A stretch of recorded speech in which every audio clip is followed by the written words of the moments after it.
Taste the Daily. வரும் 10 மற்றும் 11ஆம் தேதிகளில் அனைத்து தொழிற்சங்கத்தையும் அழைத்து பேச்சுவார்த்தை நடத்த வேண்டும் என அண்ணா தொழிற்சங்க மாநில செயலாளர் கமலக்கண்ணன் வலியுறுத்தியுள்ளார். கோவை சுங்கம் பணிமனை முன்பு மண்டல தமிழ்நாடு அரசு போக்குவரத்து கழக அண்ணா தொழிற்சங்கத்தின் சார்பில் மாபெரும் கண்டன ஆர்ப்பாட்டம் நடைபெற்றது.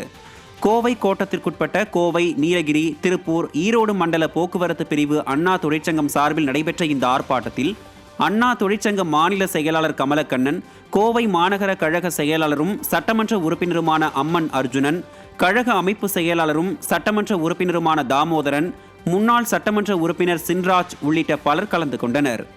அப்போது பேசிய அண்ணா தொழிற்சங்க மாநில செயலாளர் கமலக்கண்ணன், வரும் 10ஆம் தேதிக்குள் பேச்சுவார்த்தை நடத்தவில்லை என்றால் வரும் 25ஆம் தேதி மாபெரும் வேலை நிறுத்த போராட்டம் நடத்தப்படும் என விடியா திமுக அரசை எச்சரித்தார்.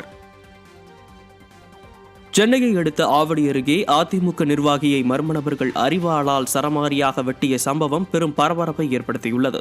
ஆவடி அடுத்த திருமுல்லைவாயில் எட்டியம்மன் கோயில் அருகே அதிமுக வட்டச் செயலாளர் RT ராஜசேகர் அப்பகுதியைச் சேர்ந்தவர்களிடம் பேசிக் கொண்டிருந்தார். அப்போது அங்கு வந்த மர்ம நபர்கள் ராஜசேகரை அரிவாளால் தலை, கழுத்து, கை ஆகிய பகுதிகளில் சரமாரியாக வெட்டினர். இதில் படுகாயமடைந்து இரத்த வெள்ளத்தில் மயங்கி விழுந்த அவர் சிகிச்சைக்காக ஆவடி அரசு மருத்துவமனைக்கு அனுப்பி வைக்கப்பட்டார். ராஜசேகருடன் பேசிக் கொண்டிருந்த கார்த்திக், முருகன் ஆகியோருக்கும் வெட்டு விழுந்ததில் காயம் ஏற்பட்டது. ஸ்டாலின் ஆட்சியில் பொதுமக்கள், சமூக ஆர்வலர்கள், எதிர்க்கட்சி நிர்வாகிகள் என யாருக்கும் பாதுகாப்பில்லாத மோசமான ஆட்சியாக உள்ளதாக மக்கள் குற்றம் சாட்டுகின்றனர்.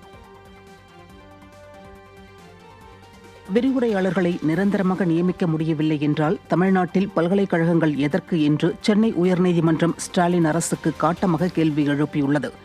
அரியலூர் ஊரக வளர்ச்சித்துறையில் கடந்த 97ஆம் ஆண்டு தினக்கூலி அடிப்படையில் கணிப்பொறி உதவியாளராக நியமிக்கப்பட்ட சத்யா என்பவர் பணி வரன்முறை கோரி சென்னை உயர்நீதிமன்றத்தில் வழக்கு தொடர்ந்தார். இதுகுறித்து 12 வாரங்களுக்குள் பரிசீலித்து முடிவெடுக்க தமிழ்நாடு அரசுக்கு உயர்நீதிமன்றம் உத்தரவிட்டது.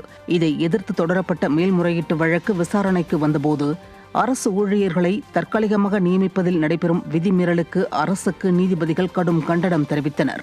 தொடர்ந்து எதிர்காலத்தில் தேர்வு நடைமுறைகளை பின்பற்றியே பணி நியமனங்கள் மேற்கொள்ளப்படும் என்று தலைமை செயலாளர் பிரமாண பத்திரம் தாக்கல் செய்ய முடியுமா என்று வருகிற 13ஆம் தேதி பதிலளிக்க உத்தரவிட்டனர்.